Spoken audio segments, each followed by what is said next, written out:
Hi friends, வாங்க இன்றைக்கி என்னோடய ஸ்டைலில் வெஜிடபிள் பிரியாணி எப்படி செய்கிறதுன்னு பார்க்கலாம். தேவையான பொருட்களெல்லாம் கட் பண்ணி எடுத்து வச்சுக்கோங்க.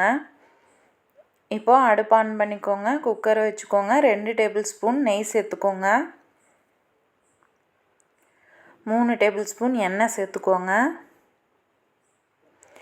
எண்ணெய் காஞ்ச உடனே பிரியாணி மசாலா எல்லாத்தையும் சேர்த்துக்கலாம். இது நல்லா பொரியட்டும். நான் 2 பெரிய வெங்காயம் கட் பண்ணி வச்சுருக்கேன். கூடவே ஒரு பச்சை மிளகா, 3 வரமிளகா, கொஞ்சம் கருவேப்பிலை எடுத்து வச்சுருக்கேன், சேர்த்துக்கலாம். வெங்காயம் நல்லா வணங்கட்டும்.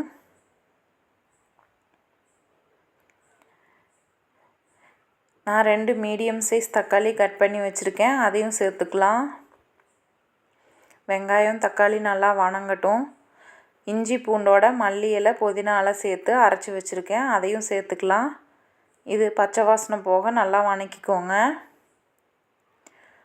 1 கப் கேரட், பீன்ஸ், 1/4 கப் பட்டாணி சேர்த்துக்கோங்க. நல்லா மிக்ஸ் பண்ணிக்கோங்க. 2 டேபிள் ஸ்பூன் பிரியாணி மசாலா சேர்த்துக்கோங்க. 1 டேபிள் ஸ்பூன் மிளகாய்த்தூள் சேர்த்துக்கோங்க. 1 டேபிள் ஸ்பூன் கரம் மசாலா சேர்த்துக்கோங்க. தேவையான அளவு உப்பு சேர்த்துக்கோங்க. எல்லாத்தையும் நல்லா மிக்ஸ் பண்ணிக்கோங்க. ஒரு 2 நிமிஷம் நல்லா வணங்கட்டும்.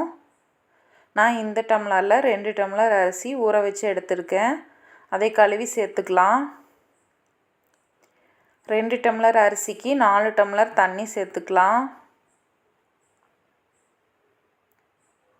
தண்ணி சேர்த்துட்டு நல்லா மிக்ஸ் பண்ணிக்கோங்க. உப்பு சரியாக இருக்கான்னு டேஸ்ட் பண்ணிக்கோங்க. பத்தலைன்னா கொஞ்சம் சேர்த்துக்கோங்க. கொஞ்சம் மல்லி இலை சேர்த்துக்கோங்க, கொஞ்சம் புதினா இலை சேர்த்துக்கோங்க. ஒரு தடவை கலந்து விட்டுட்டு குக்கரை மூடி போட்டு க்ளோஸ் பண்ணிவிடுங்க.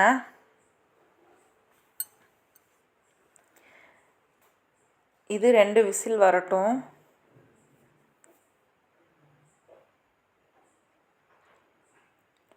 ரெண்டு விசிலுக்கு அப்புறமா அடுப்பு ஆஃப் பண்ணிக்கோங்க.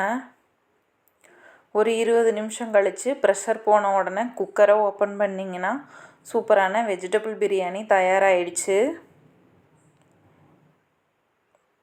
தாளிப்பு கரண்டி வச்சுக்கோங்க, கொஞ்சம் நெய் சேர்த்துக்கோங்க, முந்திரி சேர்த்துக்கோங்க.